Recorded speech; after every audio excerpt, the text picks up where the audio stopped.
മനോഹരമാക്കുന്ന ഒരു അനുഭവമാണ്. കുട്ടിക്കാലം മുതലേ കേട്ടു വളർന്ന കഥകളിൽ ഒന്നായിരുന്നു യോസേപ്പിന്റെയും മേരിയുടെയും അനുഭവ കഥകൾ.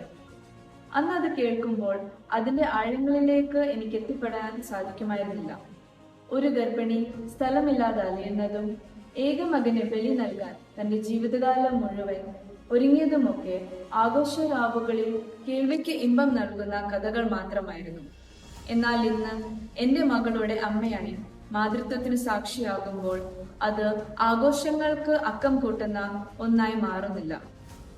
തണുത്ത മരവിച്ചുള്ള ദൈവമാതാവിന്റെ യാത്ര കേൾക്കുമ്പോൾ ഇടനെഞ്ചിൽ എവിടെയോ ഒരു ഭാരം അനുഭവപ്പെടുന്നു. സ്വന്തം മക്കളുടെ വീഴ്ച പോലും സഹിക്കാൻ പറ്റാത്ത നമുക്ക് സ്വന്തം മകനെ കൊന്നു തള്ളുമ്പോൾ നിസ്സഹായായി നോക്കി നിൽക്കുന്ന അമ്മ മാതാവിന്റെ ചങ്കില ചൂര് നമുക്ക് അനുഭവിക്കാൻ സാധിക്കും. ഒരു സാധാരണ സ്ത്രീ ദൈവമാതാവായതും ലോകത്തിന്റെ അമ്മയായതും സുഖലോലപതിൽ ഭ്രമിച്ചുകൊണ്ടല്ല, മറിച്ച് സഹനത്തിന്റെ തീച്ചുളയിൽ നടന്ന് ധീരതയോടെ നിലനിന്നതുകൊണ്ടാണ്. ഒരു സ്ത്രീ ഇത്രമാത്രം എങ്ങനെ സഹിച്ചു എന്ന ചോദ്യം എന്നെ അത്ഭുതപ്പെടുത്തുന്നു. ഈ ചോദ്യത്തിന് ഇന്ന് ഞാൻ കണ്ടെത്തിയ ഉത്തരം സ്നേഹം മാത്രമാണ്. ഗർഭിണിയായിരുന്ന കാലഘട്ടത്തിലുണ്ടായ വേദനകളും ഉറക്കമില്ലാത്ത രാത്രികളിലും എനിക്ക് മുന്നോട്ടു പോകാൻ പ്രചോദനമുണ്ടായത് എൻ്റെ ഉള്ളിൽ വളർന്ന കുഞ്ഞിനോടുള്ള സ്നേഹം മാത്രമായിരുന്നു.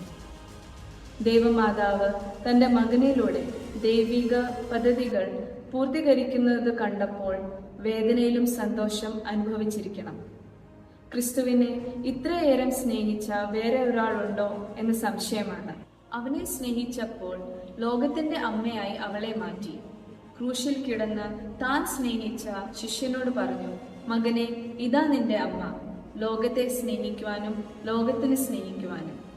അമ്മ മാതാവിന്റെ സ്നേഹം ദൈവത്തിന്റെ കരുണയുടെ ജീവിക്കുന്ന പ്രതിഫലമാണ്. പരിശുദ്ധ ദൈവമാതാവിന്റെ ജനന തിരുനാളിന്റെ ആശംസകളും പ്രാർത്ഥനകളും എല്ലാവർക്കും നേരുന്നു. അമ്മയുടെ മധ്യസ്ഥത എല്ലാവർക്കും കോട്ടയായിരിക്കട്ടെ. നന്ദി.